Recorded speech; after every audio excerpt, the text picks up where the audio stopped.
Oke, bismillahirrahmanirrahim. Assalamualaikum warahmatullahi wabarakatuh.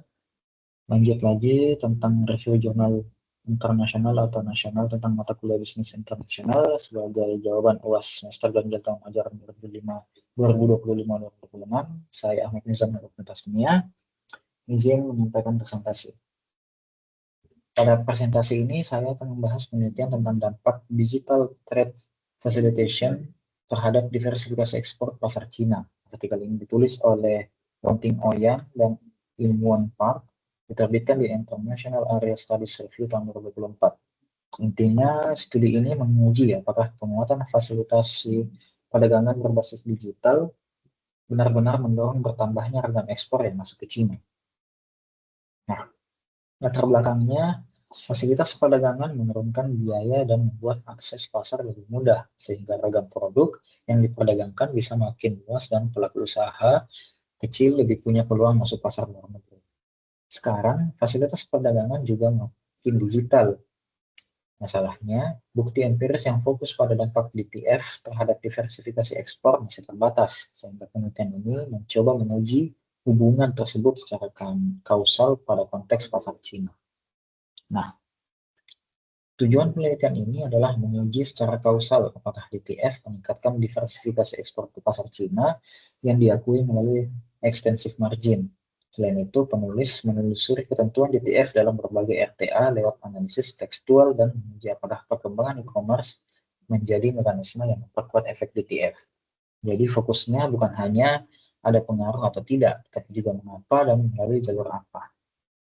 Metodenya menggabungkan dua langkah besar. Pertama, penulis menganalisis teks 334 RTA untuk melihat bagaimana ketentuan DTF diadopsi. Kedua, dilakukan uji ekonometrika memakai gravity regression dengan data extensive margin dari 96 sektor dan 76 negara yang mengekspor ke Cina, menggunakan indikator DTF dari survei UNTF periode 2015 sampai 2019. Diversifikasi diukur dengan indeks Hammers dan Klenow, lalu diuji dengan beberapa model agar hasilnya lebih robust. Terakhir, peran e-commerce diuji lewat inversi DTF dengan indeks e-commerce UNCTAD. Nah,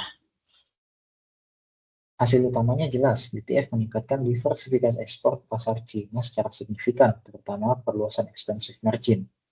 Ketika dibandingkan dengan extensive margin atau volume, hubungan kausal yang signifikan tidak ditemukan, sehingga pengaruh DTF memang lebih kuat pada ragam daripada jumlah.